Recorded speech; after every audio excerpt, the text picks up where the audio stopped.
Welcome back. The Trump administration boosting American coal production to bring back U.S. energy dominance. The Department of Energy delaying retirement of most coal-powered plants to help deliver the massive amount of energy required to power data centers and AI and nuclear power, surging household electricity demands. Also, joining me now is Energy Secretary Christopher Wright. Secretary, great to see you. Thank you so much for being here. I know you've got some breaking news for us this morning. Tell us.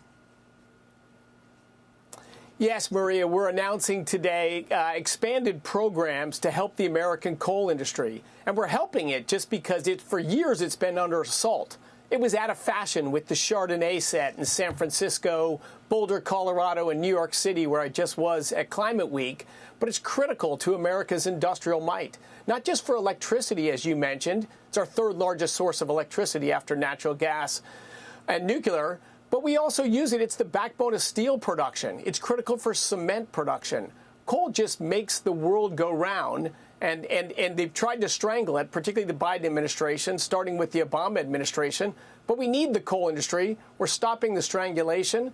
We're going to provide some funding to upgrade existing coal plants, keep them open, even add some pollution controls so they run cleaner and better. But coal's got a long future. As long as the lives of anyone alive today, let's stop pretending it's going away, or stop wishing it was going away. It's critical to our country. So the Department of Energy announcing a $625 million investment to expand and reinvigorate the industry and try to boost energy production and support communities that have these coal plants. How do you break it down in terms of coal versus oil and gas versus other energy forms, nuclear, in terms of the breakout in what's most relevant, what's most needed in this boom in AI and data centers?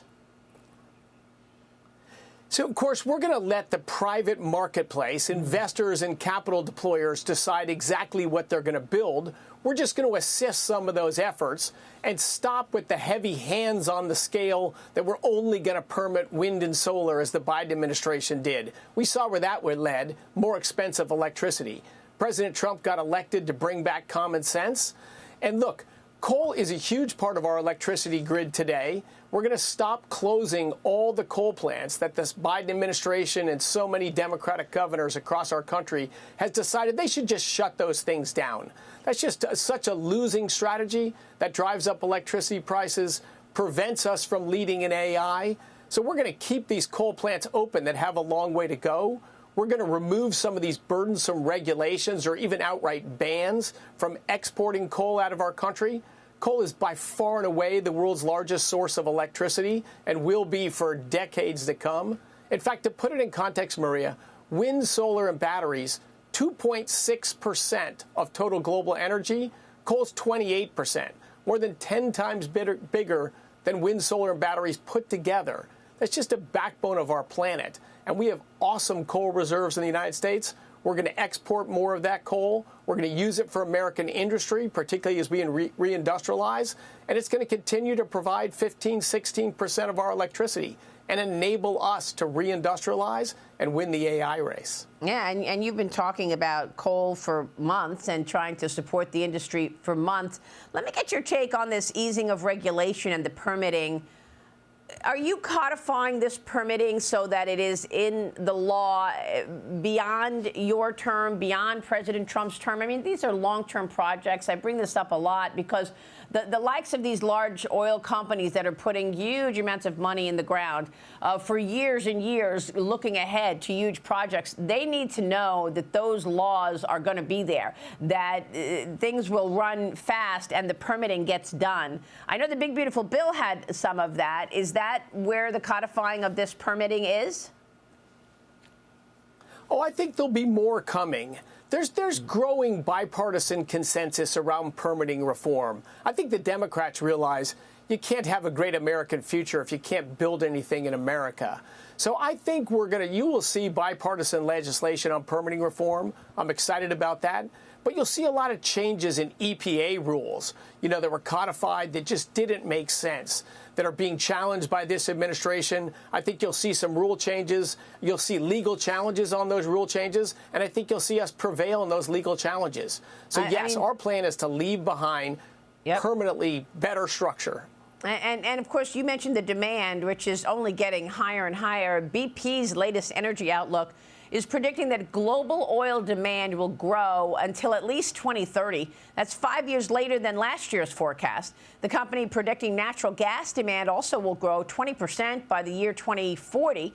Secretary, your outlook on oil and natural gas right now in terms of demand as a result of this AI boom, are you expecting to this just get incrementally higher and higher in terms of the demand around AI? Yes, of course, AI is going to drive tremendous growth in American electricity demand, but electricity is just one sector of the energy economy. Everything from transportation, from plastics, from manufacturing, everything we do requires hydrocarbons. BP predicted peak oil demand when COVID hit. We've seen the peak. It's going to be a plateau and a decline from here. Of course, demand for oil has grown 5 million barrels a day since that projection. So we don't see any end in sight to the growth in demand for oil. We got 1 billion people living highly energized lives and 7 billion people wanting to live highly energized lives. I don't see where people come from that predict these relatively soon peaks in demand for some form of energy. It's just not in the data. Yeah, I think that's a great point. And particularly now, when we are looking at this pivot in terms of AI and this need for data centers. President Trump put countries with these green agendas on notice while he was at the United Nations General Assembly last week. Here's a bit of that. Watch. This climate change, it's the greatest con job ever perpetrated on the world, in my opinion. The primary effect of these brutal green energy policies has not been to help the environment, but to redistribute manufacturing and industrial activity from developed countries that follow the insane rules that are put down to polluting countries that break the rules and are making a fortune. Secretary, you say it's even worse than that, that net zero race is actually benefiting China, our number one adversary.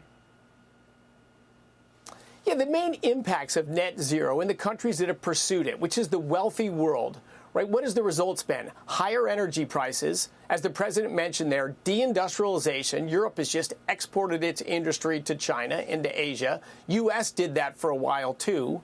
And reduced access to energy for people that want to better their lives. Like, nothing good has come out of net zero 2050, but yet it's been unfashionable to call it out. God bless the president for calling a spade and calling it a con job. $5 trillion to get 2.5% of energy from wind, solar, and batteries. What else would you call that?